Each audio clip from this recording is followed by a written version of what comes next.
also a time where I think people who were asking to interview us would have a particularly difficult time tracking us down because we were so elusive and evasive. Like one woman had to like, I lived in Olympia at the time, and the rest of the band was in Seattle, and she literally had to like show up at my front door unannounced and like, and get the interview that way. So hopefully we're a little better now in terms of communication. I doubt it, but we'll give it our best shot.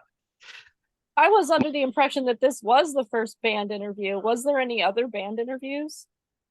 Oh yeah, yeah. We've done, I Okay. mean, yeah, and we used to be, I don't know, we didn't do that many, but and the ones we did, I think we were kind of a pain in the ass about.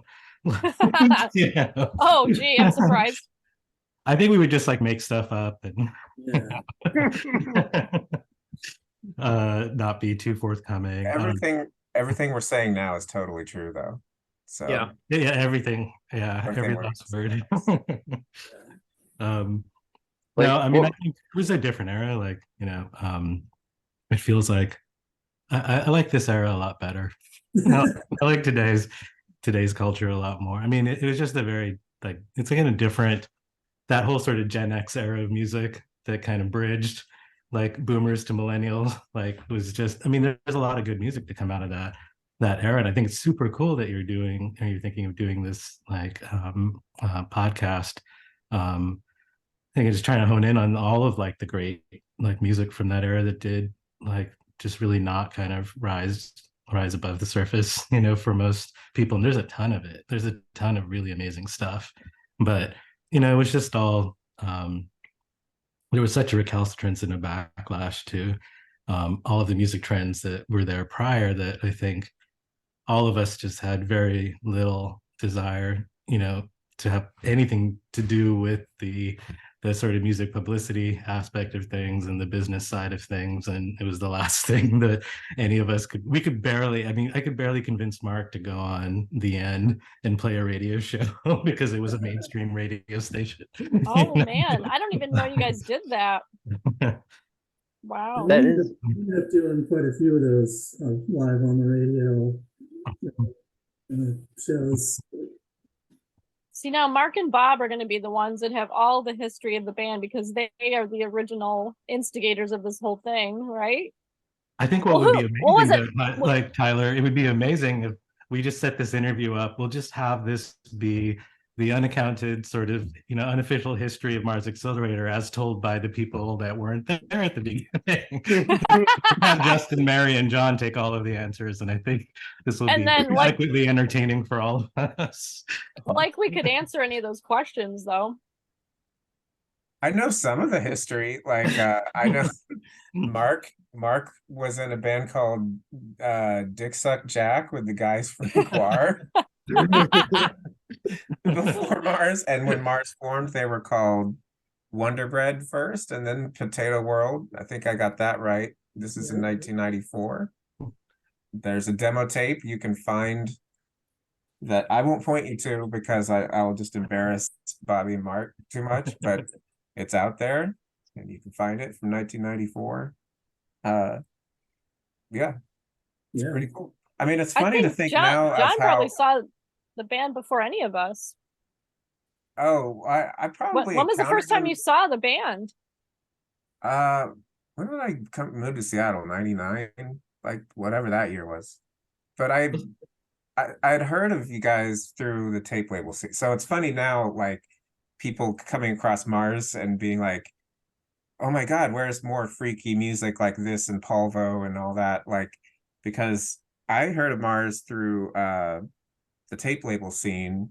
Me and my friend Brad had a tape label called Cactus Gum, and there's a band in there on one of our compilations called the David Hasselhoff Five, and a guy named Rob Tyler in that band. And David Hasselhoff Five did a song on this compilation called Chutes and Ladders called Space Rocket. And but he had sent along Mars's demo, which had like rocket ship artwork.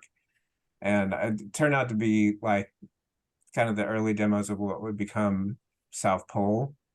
Not the 94 stuff. It was, I think, what you did on ADAT. Like, and it was just, to me, that was way more put together. It wasn't, it was like, oh, that those guys have a shot. Like the stuff on the tape labels was really freaky. That was like you wouldn't even consider any commercial viability. But I was like, wow, you guys are, and I sent Mars this fan letter, which Bobby has kept to this day, that's like, oh man, you guys are so amazing. I feel like I'm talking to the next Beatles or something. You're so great. And all this shit like that. They like, it was cool because they were such a put together idea of what the freaky underground might have had going on. Yeah, I don't know. That's really awesome. And Mary and Justin, when did you end up running into everyone and getting together and start playing music together? I was on the tail end of the second record, and I had a friend that was in the friend circle of the guys in the band, and I would go out and see the shows live. So I met Mark and Bobby just from going to shows in the late 90s, probably 97 to 2000 ish time period. Because I was dating someone, I think 97 or 8 to 2000. So that was when I would go see live shows, and that's how I met them. And then there was a transformation in the band with the drummer, Casey, and Victoria, who was playing bass, was no longer in the band. And I didn't know all the details of that part of it, but I knew that the band was looking for another bass player, and just through friend circle, I was like, well, I play bass. Maybe I should. I think my girlfriend at the time, I think encouraged me, you should try out for Mars Accelerator. I was pretty intimidated about that idea, but I was like, okay, yeah. What I remember, the biggest thing I remember was I didn't have a car. I didn't even have a bass because my bass had been stolen. Didn't have a car, didn't have a bass. I ended up having to buy a car eventually when we got our first couple of shows, because I didn't even own a car the first 5 years that I lived in Seattle or whatnot. And I started playing out live with Mars in 2000. At some point, I think the first show we played was in Bellevue at the Ground Zero all ages venue with one of the guys from Pedro the Lion, right? Wasn't it? Yeah. The Pedro the Lion guy. I forgot his name. I should know this stuff. But David, yeah, I think we played he was doing a solo set or something, wasn't he? Can't remember. Yeah, it was like the first time, like he was playing, he was doing like synced bass tracks and stuff, and he just did a solo show. Still electric, he didn't go on his acoustic route yet, but it was super cool. Yeah, I remember that show. I think that was also with the Chromatics or the Vogue, or one of those bands. No idea. Because that was out of my scope. Like, I didn't know all the connections that you guys had with all the different bands and stuff. All I knew was I was terrified because I'm playing in this band that's huge and is on the radio all the time on KEXP. It used to be called KCMU. So I was pretty nervous about playing out with you guys. And I remember you're like, okay, you're gonna be standing in the middle when we play out. And I was like, oh hell no, I'm not doing that. I was that's what I remember in the very beginning. I was too shy to stand in the middle. Eventually, when I got more confidence, I was able to stand in the middle. That was a big accomplishment for me, to be in the middle, in the center of the stage, because I was terrified of playing out in the very beginning. But yeah, that was my beginning with the band anyways. So at least what my memory is for it. that was just our version of hazing, Mary, like our hazing ritual. Stand in the middle, because we're all too shy to stand in the middle. Yeah, exactly. Exactly. No, you tried to convince me that the guitars need to be on both sides of the stage, and so the bass should be in the middle, because I buy that. Yeah, totally. It is true. It is true. It's all about the stereo feel, Mary. But I was like, Bobby's the front person. He should be the main focus in the middle if he's singing all the songs, is what I thought. But no, we never did it that way. I was, after that, probably after the first or second show, I was always in the middle then from that point forward. And then Bobby got what he wanted. He was on the side there doing his thing. So when was your first show with them, Mary? Because I never saw them with Victoria. When was my first show playing with them? Yeah. It was that show. That the Bellevue show. In 2000? I think so. Yeah. Maybe it was 2001. Yeah, probably. What do you guys remember? How long did we practice with you? Because we went through a bunch of different incarnations, because you at that time you didn't have a drummer or a bass player, so you were trying out different drummers, and I don't know, did you try out other bass players? I think didn't Mike No, and Pete played bass for a moment, and then who was like drumming with literally you like then? one practice, like Pete played bass, and then he took on the drums, and then Claudia Groom was playing with us. Claudia was from a band called June, who like I was a Right. huge fan of when I moved to Oh my god, I Sydney. was a huge fan of her too. Oh my god, I know. I was so starstruck by her. I remember And I just being like 17 and like I couldn't for most of Mars's career, I was too young to actually play in any of the clubs that we were playing in. But I remember like going to the OK Hotel, like in Seattle. It was an all ages venue at the time before it became 18 over, and seeing, I think it was like Polvo in June, and I can't remember. It was like I just moved to Seattle, June was and so amazing. I remember watching Claudia and just thinking, oh my gosh, she's like such an amazing guitarist. I know, I And know. then it's crazy, know. like 6 years later, we're playing in a band with her. But yeah, Pete I was intimidated to go to those rehearsals because she was in the band, and I always wanted to be in a band with her because I was so starstruck with her guitar playing and stuff because she was so cool. Yeah. I totally remember that. But we only had a few rehearsals with the 3 guitar players in Mark's basement, though, didn't we? With Claudia on guitar, and then Pete on drums, and then me on bass. And that was kind of short-lived, I think. It wasn't that many times that we did that, was it? It's probably around 6, 8 months. So I can't remember, like better part of the guitars in Mars was just too much, I think. Oh yeah. It was a lot to incorporate 3 new members into the band, I think is what it was. Even the very beginning with me and Pete, new people in the band with guitar and bass and drums. I think it was a slow move, you know, getting through that, like new people. Yeah. And I remember we had more than one rehearsal spot. I think didn't we have 2 houses that Mark lived in that we rehearsed in the very beginning? Yeah, you remember that one house on Capitol Hill, Bob, when we were playing in standing water in my basement? Yeah. We had our amps sitting up on these old wooden pallets. Legs. Yeah. Oh my god, you guys. Water. Yeah, I remember the sump pump would always like stop working and the basement would be flooded, but we just put planks down and play anyway. Victoria would be freaked out. Yeah. Oh my god, that sounds so dangerous. I think for the very beginning of the band, I didn't even have my own bass. I didn't even have my own bass amp. You guys, you gave me Victoria's bass cab. I have no idea what head I was using because I don't think I had one. And then Mark's roommate, what was your roommate's name? The cook. Cool. What was your Joel? Joel had a bass, and Joel pretty much gave me his bass, or I think he gave it to me. I don't even think he sold it to me. I was using Joel's bass, borrowed bass gear. I don't know how I managed to just get in that band with having nothing.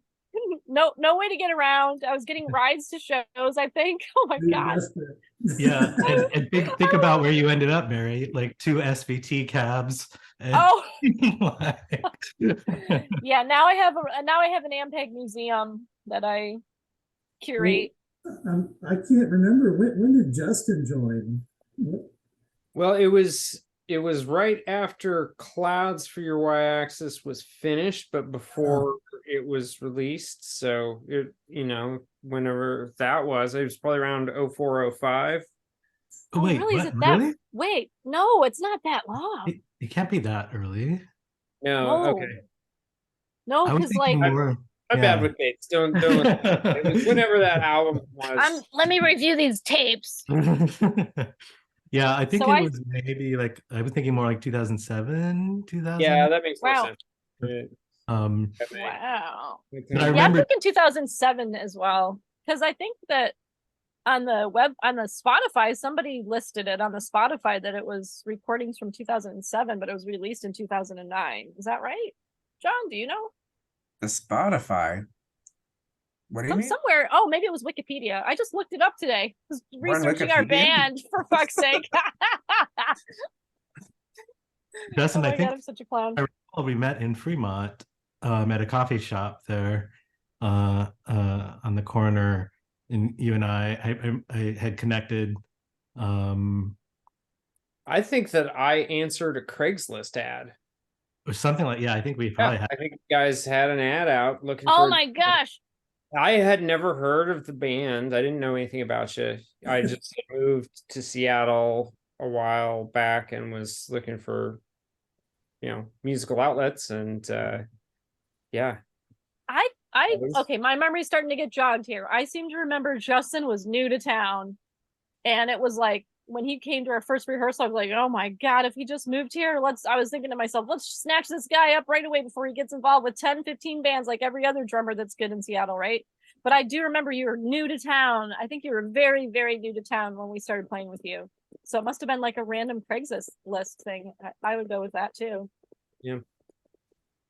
I don't I think didn't know it I was that ever long saw ago, Mars though. with Justin. Like, So I remember that there was the Craigslist ad, and it sounded kind of tongue in cheek, and it was this description of the band, and it was like, we're mostly about like Trader Joe's snacks and just only rehearsing and never playing out, and being like overly self-critical and navel gazing and just like going down rabbit holes and all this stuff. And I was like, after some time, I was like, oh yeah, that was a very accurate description. yeah, nothing tongue in cheek about that. That's Yeah, just no. that's a fucking documentary. Yeah. Website Oh always my under God. construction. It's like, Wow. so That's did funny. Justin, did you ever play with Mars before I joined, or were we always the two Yes. members? No, Okay. I was there before you joined. I didn't get to, I don't think I got to see you from the audience. Do you remember how many shows you played with us, Justin? Because we certainly did not play that many shows. I don't know the number. Yeah, I'm not sure. It wasn't a lot. I have a few things written down for shows in my notebook of exact dates of some shows that we did, We're but I just super don't. active at that point. Yeah, I Shows mean, are active. very regularly, and we played all the time. We just didn't play out very Yeah. much. It's one of those things that just there's some sort of inverse relationship between the amount we played out and the amount of gear we had or something. Yeah. Like the more gear we had, the less we played out. And at some Oh point, my gosh. got so stupid at some point. Like I think literally just had like we were like arena rock band playing the Rendezvous, Jewel Buck in Seattle. They could like capacity, Well, or whatever it was. The image judging I'll by never people's forget. comments, like people's Responsibility for that. interrupting, sorry. Usually me, Mark kept it pretty reined in overall, but I don't know, it just got crazy. And when we had Pete as a drummer, he was so loud, like that, I was playing through a 300-watt amp and it still wasn't loud enough to like playing Tube amp, you know? 300-watt tube amp. 100-watt tube amp. That's a lot for guitar heads too. Well, even when I was in the band, I remember multiple times like we played shows and people would leave just because it was too loud. Blew out some of those rooms. Yeah. I think I still have this image of like showing up to Skylark in West Seattle, which is just small. I mean, it's like I think that was our last show we played, isn't it? Maybe. And just like the image of the caravan of us with all of the gear and like this 5-foot tall cabinet of hardware that Bobby's like rolling up to just absolutely Oh my God. out Skylark in West Seattle. Like it was crazy. Bobby had like a studio rack with pull-out drawers full of pedals. He had a foot. This is my description of it. Foot pedal control. I forget the name of it. All MIDI controlled with this huge snake that went back to a freaking studio rack, just loaded with rack mount guitar effects, pull-out shelves of vintage pedals. Everything was routed through this foot pedal thing that's all MIDI controlled on the laptop, configuring all this. They were just so over the top. I mean, for that period of time, I mean, you got to keep in mind, this was like whatever year, 2009, 10, 11 was the last year that we played shows.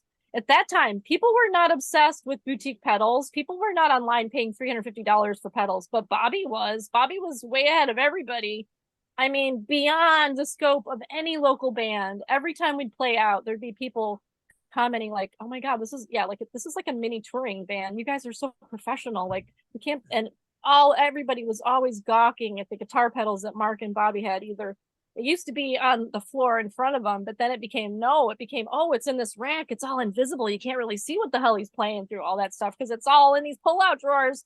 Who knows what he's doing? But he's got the foot controller thing, and both of them had foot controllers.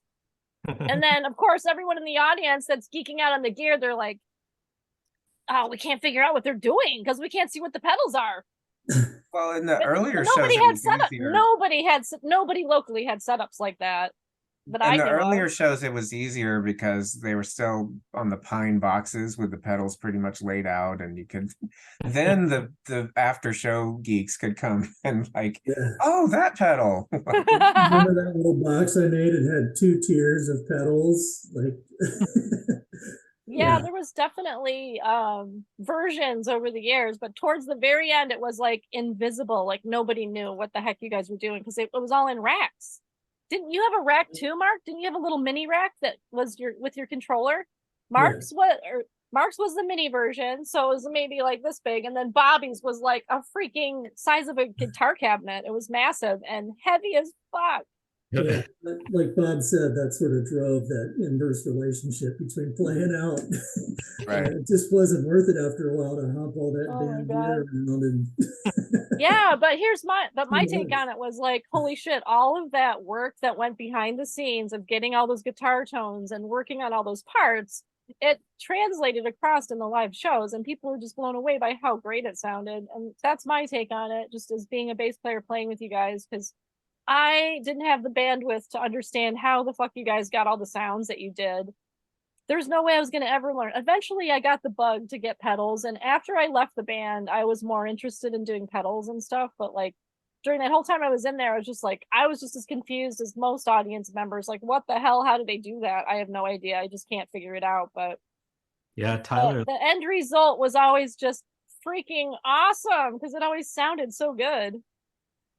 Did we answer your question, Tyler? We're just I going think so. off. No, you're great. Yeah, this is awesome. I like the pedals. As someone who plays minimal music, that stuff is a mystery to me, but it's all of like the tones and the sounds that are in the music that really like blow your mind kind of, especially when you got like the good headphones on, or in that right headspace. But I was curious, like, because you were mentioning some of the live shows, if you had any videos around of some of those live shows, because boy, would I love to see what that was like at any point in the history of it. We do Yeah.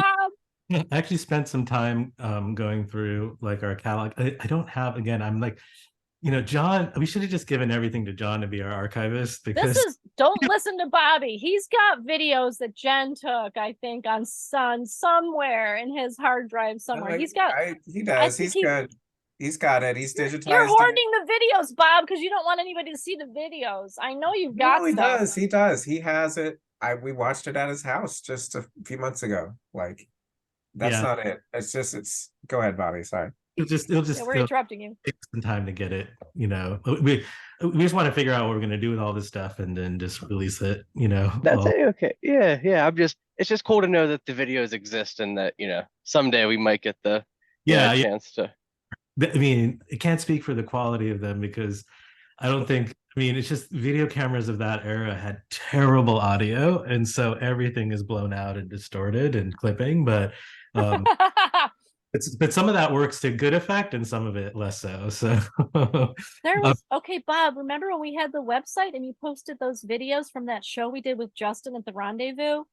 Yeah, that was like the best thing out of everything, I think. It had really cool video. That was with Pete, I think. But yeah. Oh, it wasn't with Justin. My bad. Oh, cool. That was back when we used to have a website. Video on us, Mark. Wait, what's going on? No, it's just if you were kind of a shot of all the gear. Oh wow, yeah, that's really cool. Yeah, so the video I would be excited to share that I don't think suffers from like the video camera mic, like a mono microphone, just being completely blasted by the band playing live, is the footage of you guys recording Frankfurt, because that's just like it's a lot more just capturing fly on the wall moments and stuff like that. It's really, it's not exactly like Get Back by Peter Jackson, but it's an enjoyable video to watch. Like, you're not worried about the quality. You're just like, oh, this is neat. Like, we're gonna put that together, and yeah, just moments like, you know, recording hand claps or just Mark trying to dial in the opening to Mezzanine, which is so crazy sounding, and stuff like that. Watching Steve Man, Fisk. I want to see that. So Right. I'm gonna start sharing some embarrassing pictures here. Oh my God, Mark, we didn't even know. Oh yes, hold on, I'm gonna get mine. I brought this up the last time. Okay, hold on, Mark. I have mine. Yeah, I have mine. I actually have the real one, the actual piece of paper that Bob gave us. Do you yeah. still have yours and your stuff, Mark? I don't know. Maybe I might be the only one that has it. I have it on my altar. that's the picture you're talking about right there. Yeah. On your Oh, altar, look at Like, Mars Accelerator altar at your rehearsal studio. What's that? no, it's my altar that I have. it's the Mary I don't altar. have an altar to the band. Yeah, it's my Mary altar. Wait, I Um, don't understand who's holding up Mark's picture in this. but no, so there's a story here. It's all me. Like, Oh, I see. It's evident. we needed a photo It's shoot something, and getting these guys to like actually take a photo shoot seriously was like the most painful exercise. You know? And so we went out and we were in my front lawn and we were just like hanging out there, standing around with like a camera on a tripod, just set to take pictures automatically at random intervals. And it was just so ridiculous. There was not a single usable picture from that set. And I was I don't just, even know how you got those pictures that you did the cutouts with. How did you get those?